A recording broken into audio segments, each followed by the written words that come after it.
In today, the Muslims will sacrifice black goats as a kind of a goodwill offering, if you want to call it, or a kind of a sin offering, that if they have troubles in their lives, they will put their hand on a black goat and they will have it sacrificed so that their troubles can go onto the goat. So black goat is important in that area.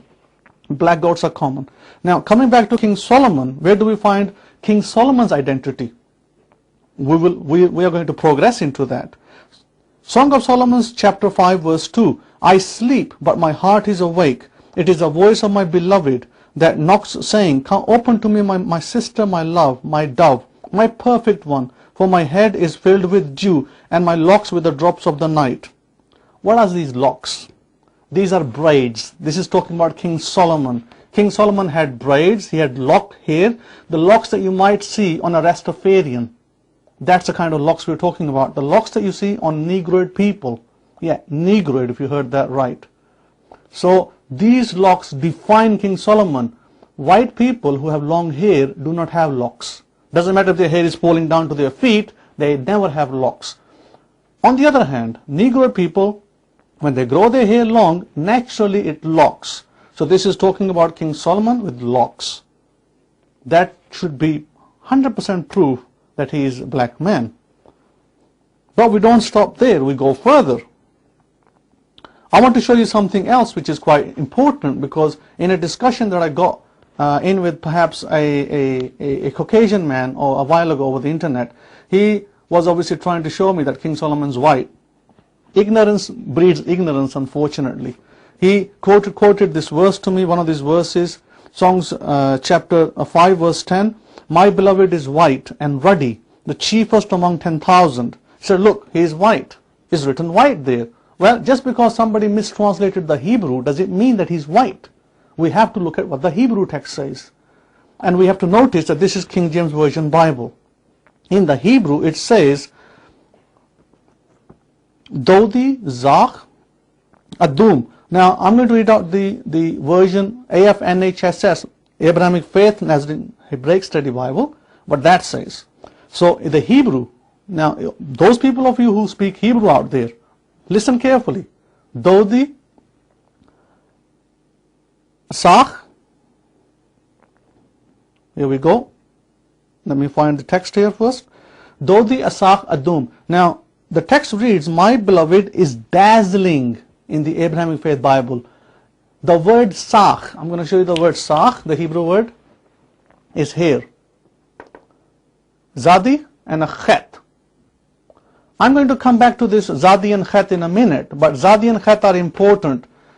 The Chet character always defines something quite important of a person's character. Always. It is used in Hebrew, in ancient Hebrew, in such a way. So when we say Zach, the term actually means dazzling in this particular instance, in context. He is dazzling and reddish black. The Adum does not mean red as most people have translated it. Zadi, Dodi Zach Adum. Now, your Bibles may translate it as white and ruddy, and most of the Bibles out there I've seen, Hebraic roots and what have you, always translated the similar way. They are incorrect, unfortunately. This is where the Abrahamic Faith Bible is miles better. Dodi Zach Adum actually does mean that his skin was dazzling. When you look at a black man standing in the sun, notice his skin is shining. So the dazzle on his skin is what this is talking about. It is not talking about his color. Zach does not mean white. And I will prove that to you in a second. I will prove it to you from the Jerusalem Bible that it does not mean white. White is an incorrect translation. Whoever put it in there was obviously ignorant of the text, didn't know, and so decided to make it white. For instance, the JPS, which is a Jewish publication Bible, it reads, my beloved is white as well. Okay? Now again, this is incorrect. Very, very incorrect. Why is this incorrect, even in the Jewish publication Bible? Well, if you want to take on the identity of another people, well, then King Solomon becomes white. If you want to take the identity of Abraham and call yourself Muslims, for argument's sake, Muslims say that Abraham was a Muslim. Therefore, For all practical purposes, Adam is a Muslim, Abraham is a Muslim, Moses is a Muslim. You take on the identity. That's actually what has happened. A lot of the people in Israel are converts.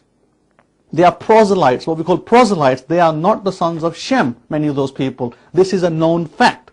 Those people came from the regions of for instance, Khazar. So you need to look up this history, who these people are. They're sons of Japheth. They're not sons of Shem. However, they have taken on the identity. So when these people will translate the text, and remember, JPS wasn't translated in the first century, it was translated centuries later. Then of course, you can make it whatever you want to, whatever fits the bill. That has happened, unfortunately, sometimes. Whether that was deliberate or not, that's not the argument. Discussion is it did happen. So we look at the word zah, which doesn't mean white. So what is a Hebrew word for white, you might ask? The Hebrew word for white, my friends, if you want to look it up, is Laban. Remember Laban? Do you remember Eliezer, Abraham's servant, going to Laban? He is described as white. That is the term for white in Hebrew. Please check it in your Bibles in the book of Genesis. So the word adum. Now why did I translate adum as reddish black in the AF Bible? You might say adum means red. If you said that, you would be wrong, because you are going with popular translations again, not with ancient translations, ancient text. Let me bring you back. Alif, Dalit and Mim in adum. Look over here, the African continent. And I spoke about the Nilotic people. Hebrew Israelites are a Nilotic people. Look over here and notice that when the word adum is used in the Bible, it's not describing their color as red, incorrectly as perceived. It is actually describing that where they came from, earth. They came from the earth near the Nile, the fertile soil. So it's describing the fertile soil. So when blood goes into the ground, it mixes in the soil. What do you get? Red, black. That is what the translation should have been. Adum. It should not be red. Red is actually very wrong. Saying just ruddy. Ruddy what? Ruddy is not really a color as such. And then the argument that it fits onto a white skin is a false argument, because it's not even talking about white skin. So the word adum means red, black. How do we prove this from the Torah? I've got to prove it from the Torah, otherwise it's just my opinion, but I'm going to prove it from the Torah. In Genesis chapter 4 verse 10, and the seed, and Genesis 4:10, and he said, what have you done? The voice of your brother's blood cries to me from the ground. Now here, the word for blood is dam, okay? And the word for earth is adamah. This is what we call a Hebrew wordplay, where the blood fell into the ground, mixed into the clay, and you end up with red-black. Okay?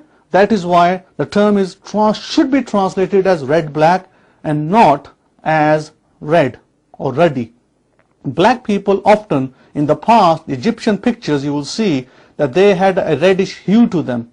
And if you look carefully at a brown skin of a black person, if you look at the skin, you will see a red hue sometimes, even on their face. You will see slight red hue, but you got to look carefully.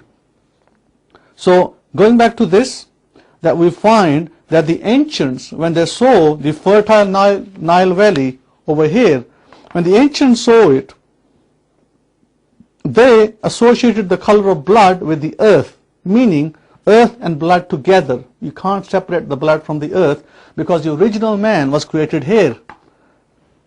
If he was created here in the continent of Africa, which is known throughout the world, Israel being in Africa, then you can't dispute that. It's indisputable. So we can see the wordplay going on in that particular text. Now the word zah. The word zah, I'm going to come back to that. That actually means, as I described earlier, dazzling. And the other translation for the word zah is hot. Now, notice the inconsistency of the King James Version translators. So what they did, they took the word zah here in the text of King of Solomon, Songs of Solomon, and they translated it white. At another place, they did not translate it white, they translated it as dry. Notice the difference? What's the difference between dry and white? It's a big difference. So my friends, we must understand that there are reasons for this, but we're going to end it here. We're going to end it here, and we're going to continue in the next segment, and we will call that the next part of it, because this has gone on for long. So I want you to stay with me, and we will come back shortly in the next segment. Thank you. Shalom, shalom to you.